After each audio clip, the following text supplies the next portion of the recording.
കുമ്പളങ്ങ വെച്ചുകൊണ്ട് നമുക്ക് ഇന്നൊരു കറി ഉണ്ടാക്കാം. വളരെ പെട്ടെന്ന് ഉണ്ടാക്കാൻ പറ്റിയ, അധികം ഇൻഗ്രീഡിയൻസ് ഒന്നും ഇല്ലാതെ, തേങ്ങ അരച്ച് ചേർക്കാതെ, മോരൊന്നും ചേർക്കാതെ എളുപ്പത്തിൽ ഉണ്ടാക്കാൻ പറ്റിയ കറിയാണ് ഞാനിവിടെ കാണിക്കുന്നത്. അപ്പം ഞാനിവിടെ ഒരു കുമ്പളങ്ങയുടെ ഒരു പീസ് എടുത്തിട്ടുണ്ട്. ഇതിനെ വളരെ ചെറുതായിട്ട് നമുക്കൊന്ന് കട്ട് ചെയ്തെടുക്കാം. ഞാൻ ഇത്രയും തിന്നായിട്ടാണ് കേട്ടോ അരിഞ്ഞെടുക്കുന്നത്. വളരെ ചെറുതാക്കി അരിഞ്ഞാൽ നല്ല ടേസ്റ്റ് ഉണ്ടായിരിക്കും കറിക്ക്.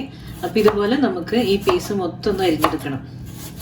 കുമ്പളങ്ങ നല്ല നൈസായിട്ട് നമ്മൾ അരിഞ്ഞെടുത്തിട്ടുണ്ട്. ഇതിലേക്ക് ഒരു 3 പച്ചമുളക് നടുകീറിയതിട്ട് കൊടുക്കുന്നുണ്ട്.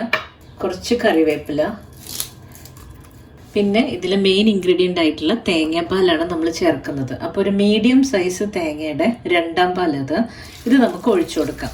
ഈ തേങ്ങാപ്പാലിലാണ് നമ്മൾ ഈ കുമ്പളങ്ങ വേവിച്ചെടുക്കുന്നത്. കുറച്ച് ഉപ്പിട്ട് കൊടുക്കുന്നുണ്ട്, ഒരു 1/2 ടീസ്പൂൺ ഉപ്പിട്ട് കൊടുക്കുന്നുണ്ട്. ഇനി ഇതിനെ വേവിച്ചെടുക്കാം.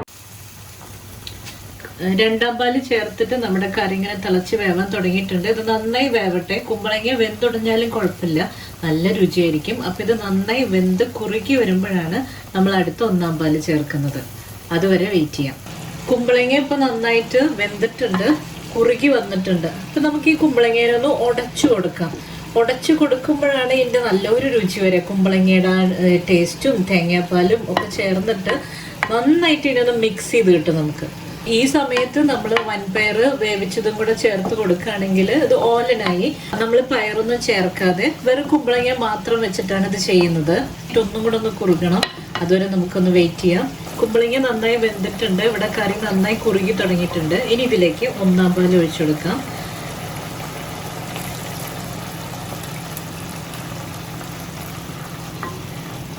ഒന്നാം പാൽ ഒഴിച്ചിട്ട് നന്നായിട്ടൊന്ന് മിക്സ് ചെയ്ത് കൊടുക്കാം. ചെറുതായിട്ട് തിള വരുമ്പോഴേ നമുക്ക് ഫ്ലെയിം ഓഫ് ചെയ്യണം. ഇനി ഇതിരുന്ന് ചൂടാറുമ്പോഴേ ഈ കറി ഒന്നും കൂടെ ഒന്ന് കട്ടിയാവും. അപ്പം നല്ല രുചിയാണ്. അപ്പം ചൂടാറുന്ന വരെ നമുക്ക് വെയിറ്റ് ചെയ്യണം, എന്നിട്ട് അത് ഉപയോഗിക്കണ്ടോ. ഇത് ചെറിയ തിള വരുമ്പോഴേ നമുക്ക് ഫ്ലെയിം ഓഫ് ചെയ്യാം. ചെറുതായിട്ട് തിള വന്ന് തുടങ്ങിയിട്ടുണ്ട്, ഫ്ലെയിം ഓഫ് ചെയ്യാണ്. ഇനി ഇതിലേക്ക് കുറച്ച് കറിവേപ്പില ഇട്ട് കൊടുക്കാം. പിന്നെ കുറച്ച് പച്ചവെളിച്ചെണ്ണ ഒഴിച്ചു കൊടുക്കുകയാണ്.